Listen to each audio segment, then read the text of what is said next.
Tudo da Canção Nova em um só lugar. Canção Nova Play.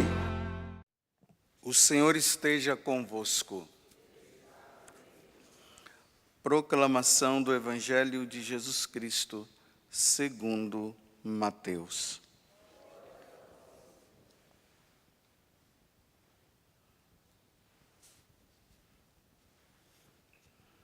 Naquele tempo, apresentaram a Jesus um homem mudo que estava possuído pelo demônio. Quando o demônio foi expulso, o mudo começou a falar. As multidões ficaram admiradas e diziam: nunca se viu coisa igual em Israel. Os fariseus, porém, diziam: é pelo chefe dos demônios que ele expulsa os demônios. Jesus percorria todas as cidades e povoados, ensinando em suas sinagogas, pregando o evangelho do reino e curando todo tipo de doença e enfermidade. Vendo Jesus as multidões, compadeceu-se delas, porque estavam cansadas e abatidas, como ovelhas que não têm pastor. Então disse a seus discípulos: a messe é grande, mas os trabalhadores são poucos. Pedi, pois, ao dono da messe que envie trabalhadores para a sua colheita. Palavra da salvação.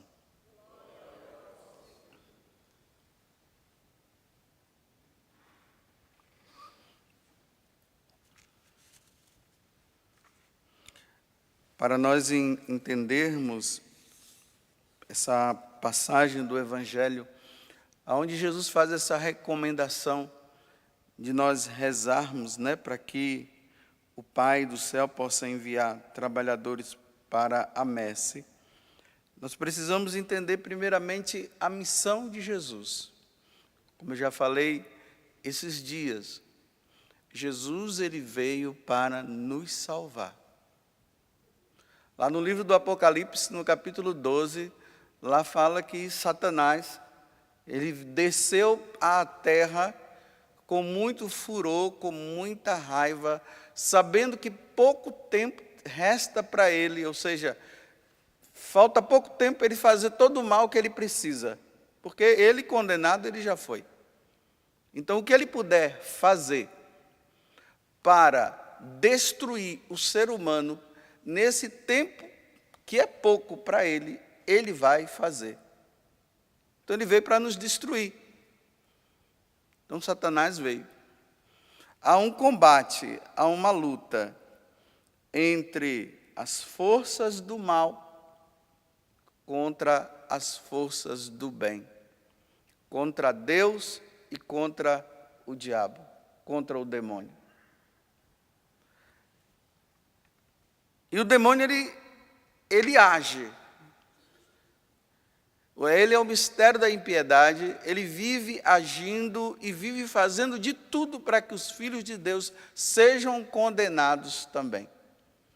Então vejam aqui, Jesus expulsa um demônio mudo de uma pessoa.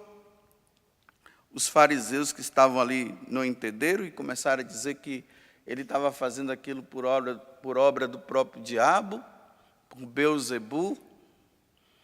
Aí Jesus começa a pregar, e aqui é o detalhe para o dia de hoje. Aí ele vai de cidade em cidade anunciando a boa nova. Só que quando Jesus ele vai andando de cidade em cidade, ele começa a perceber que o povo está perdido mesmo. E aqui entra o sentimento de Jesus. Ele veio para salvar e ele percebe que de cidade em cidade, aonde ele vai, de aldeia em aldeia, aonde ele passa, o povo está perdido e não tem quem cuide desse povo. E ao mesmo tempo ele está dizendo, a colheita já está prestes a acontecer. A qualquer momento o Senhor virá. para levar aqueles que foram fiéis a Ele para a eternidade. A colheita está próxima. Então, antes da colheita acontecer, é preciso que tenha homens santos. Aí vamos dizer assim, sacerdotes santos, missionários santos, né? Desejosos de salvar as pessoas. Não é uma evangelização baseada, né, na festividade, na alegria, e aquela coisa toda, e vamos fazer isso, e vamos fazer aquilo. É preciso existir no coração daqueles que são chamados um desejo de salvar. Primeiro, dentro do coração deles, precisa existir um desejo de santidade muito grande. E aí vem a compaixão de observar que as pessoas estão caminhando para as trevas, estão caminhando para o inferno. E é preciso ter uma dedicação muito grande em salvar essas pessoas, porque a qualquer momento a colheita poderá acontecer. E quem não se salvar, não vai se salvar. Quem não for santo nesse tempo, não vai se salvar. Se Jesus estivesse nos tempos de hoje, e ele estivesse indo de aldeia em aldeia, de cidade em cidade, como é que Jesus iria encontrar o povo de Deus, os filhos de Deus? Como é que estariam? Corrupção. Podem olhar como esse mundo está corrupto. E os noticiários hoje, a palavra corrupção, ela já se tornou uma palavra bem normal. Corrupção aqui inclui roubo. Não roubarás. Quem rouba não se salva. Os sacerdotes de hoje precisam ter dentro do coração esse desejo de fazer com que as pessoas sejam honestas, porque Deus quer que nós sejamos honestos. Corrupção jamais. Mas a gente vai olhando mais ainda, né? Por exemplo, esses dias nos noticiários se fala que no submundo da internet existe a questão da pedofilia. Mas vejam, a pedofilia aqui é pai e mãe usando seus filhos.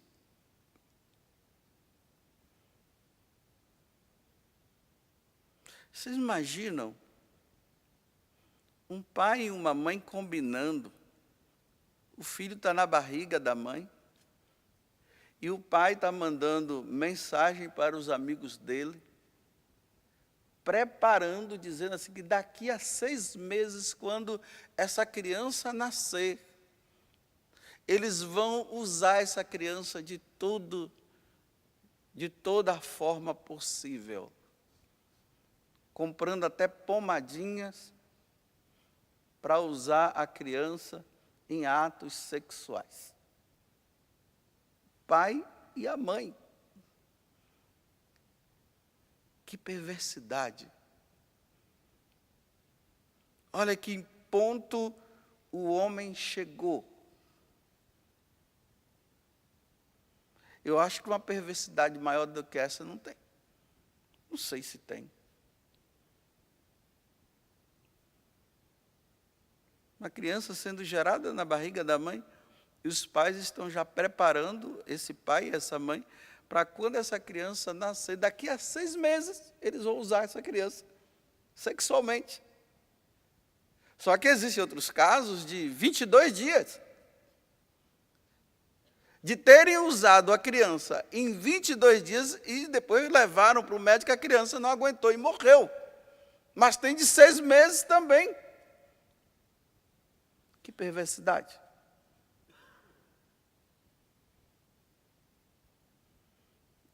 Eu acho que em Sodoma e Gomorra essas coisas não aconteceram. Quando se fala de perversidade no nas Sagradas Escrituras, lembra-se de Sodoma e Gomorra, que nós vimos esses dias na liturgia. Os homens querendo ser Deus.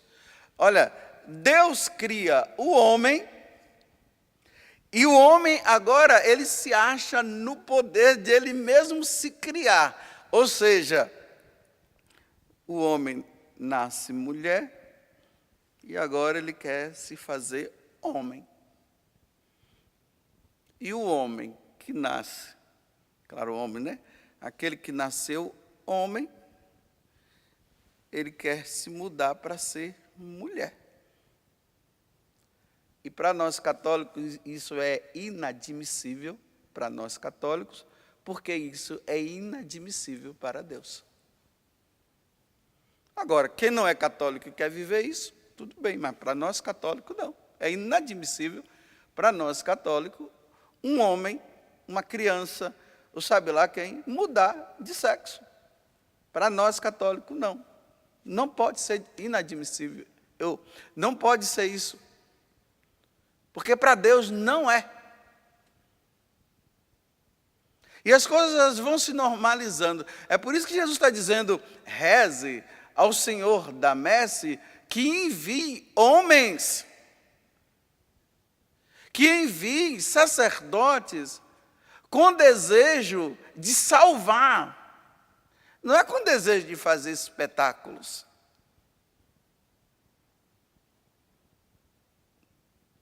Não é pregadores para fazer espetáculo. Não é evangelizadores para se tornar famosos. É para salvar.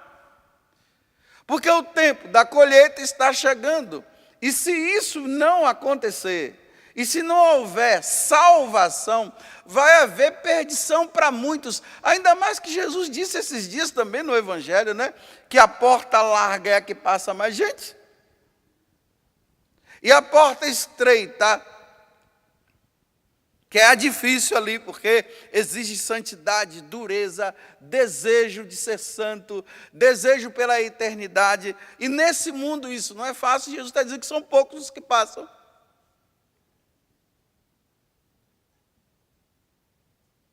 E aí, quando nós vamos passando de cidade em cidade, nós vamos vendo que a coisa ela vai piorando mesmo. Os roubos. Quantos roubos, quanta mentira. É interessante que Jesus fala que o pai da mentira é o diabo. E a mentira se tornou normal. Se mente assim, olha, como eu sempre digo, né? Antigamente, quando se mentia, a pessoa ficava vermelha. Antigamente, né, quando se mentia, aparecia até uma veia aqui na testa, aqui, aí se percebia, esse cara está mentindo. Hoje não, a pessoa mente assim, ó, na cara. Ela não muda de cor, nem Hulk ela vira mais, não fica verde, não. Fica ali, mentindo, ali na tua cara. Aí, a verdade, ela fica como se fosse uma mentira, e a mentira, ela fica como se fosse uma verdade. Isso é dentro da igreja, fora da igreja, é assim. Porque as pessoas perderam a noção de que nós estamos nesse mundo de passagem, e que nesse mundo de passagem nós precisamos nos salvar. E o número de sacrilégios. As pessoas entram na igreja, fazem brincadeira, usam o altar como se fosse terreiro de macumba. Usam o altar assim. Vão lá no sacrário, abrem, pegam as hóstias consagradas, jogam por aí. E as comunhões que são feitas, as pessoas em estado de pecado mortal e comungando como se nada tivesse problema, não tem problema nenhum, não. Que mundo nós estamos, e a miséria Tem cabimento você encontrar filhos de Deus procurando comida no lixo, enquanto os magnatas roubam dele e estão gastando dinheiro assim, ó, de qualquer jeito.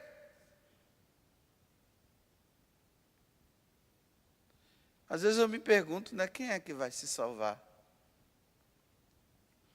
Será que eu vou me salvar? E você, meu irmão e minha irmã? Será que você vai se salvar? Ah, padre, eu vou me salvar sim. Ah, mas por que você vai me salvar? Ah, porque eu faço adoração.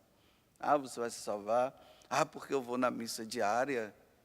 Ah, eu vou me salvar porque eu tenho um cargo na igreja, porque eu sou isso, eu sou aquilo. Ah, sim, é por isso que vai se salvar, né? Mas e os pecados mortais que você está cometendo? Vai te levar para o céu ou para o inferno? Porque adianta esses cargos todos e você levando uma vida errada? Aonde nem se luta mais? E está tudo bem? Imagina uma mulher que trabalha na igreja, que está lá, talvez até de missa diária, e se declara até como uma pessoa muito piedosa, mas usando DIU,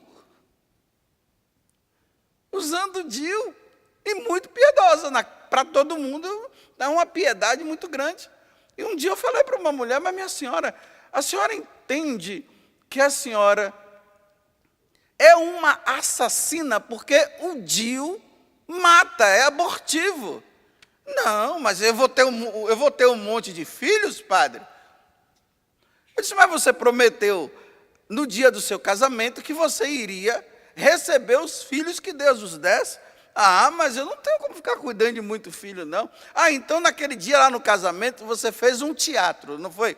Você foi lá junto com seu esposo, aí o padre disse assim, vocês estão dispostos a receber os filhos que Deus os der? Claro que sim, sim, padre, foto daqui, foto de lá. Foi um tremendo de um teatro, todo mundo bateu palmas para você. E agora, quando você casa, a primeira coisa que você faz é não querer ter filho mais.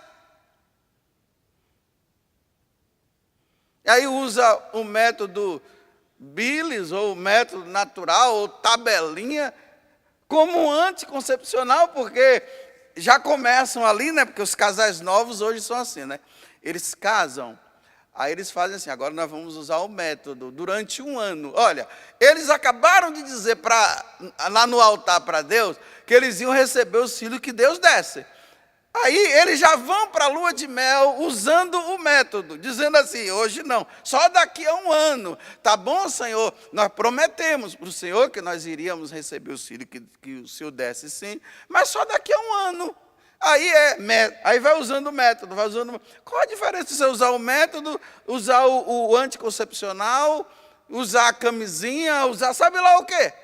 E ainda o exagero de tudo que é o DIU. É a mesma coisa que eu dissesse assim. Aí acaba a minha ordenação lá, o bispo me ordenou, né?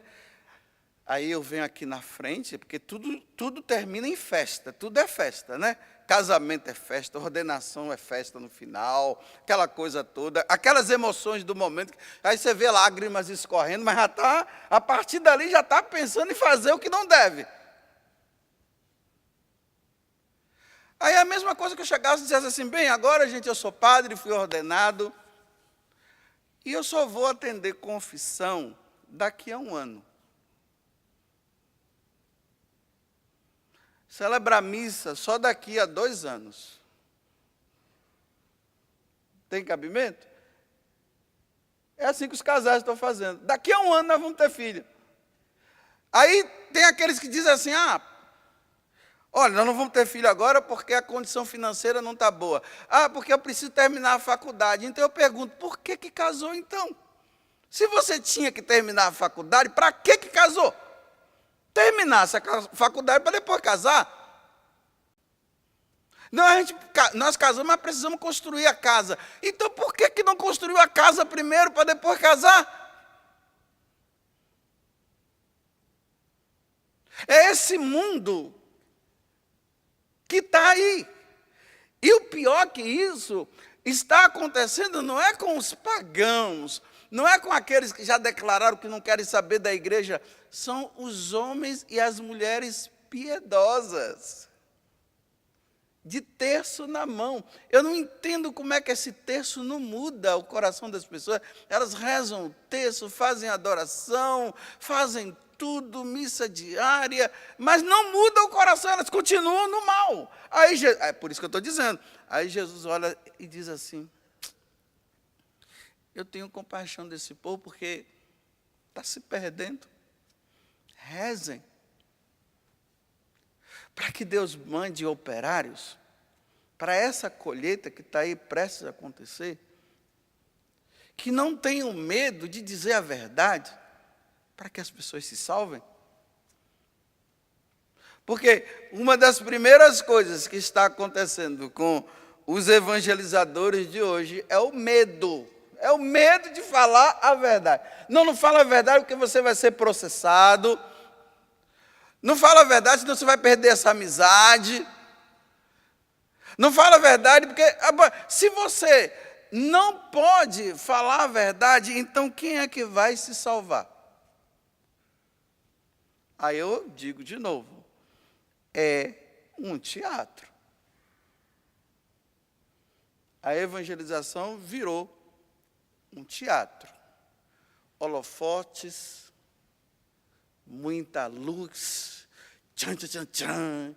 Aí o cara entra, todo mundo bate palmas, ele pega o lenço e joga, aí todo mundo pega, ele começa a cantar, e todo mundo fica ali, e dançando, e canta para lá, e canta para cá, e que música linda. Meus irmãos, eu quero dizer para você que a boa nova é essa: todo mundo está salvo, meus irmãos. Não existe mais pecado, o inferno não existe. Deus ama vocês do jeito que vocês são.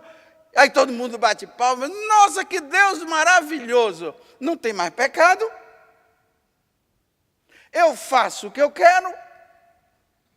Eu posso pecar. Quem é que vai se salvar? Quem vai?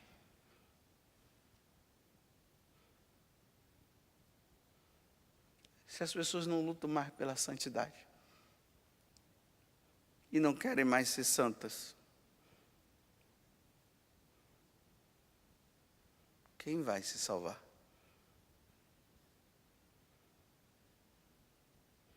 Aí você vê os grupinhos daqui, os grupinhos de lá, todo mundo contente, todo mundo feliz, fazendo onda, ondinha para lá, a ondinha para o outro lado, todo mundo. É assim. A evangelização se baseou em ondinhas para cá. Virtude? Não, para que virtude? Para que você lutar contra os vícios? Não. Deus é amor. Aí todo mundo pula para lá, pula para cá. E Jesus, agora você pode me dar isso? Opa, Jesus me deu. Agora você me dá aquilo, Jesus? Opa, nossa, é lindo. Para o céu ninguém quer ir. Santidade ninguém quer mais. E eu pergunto, quem vai se salvar?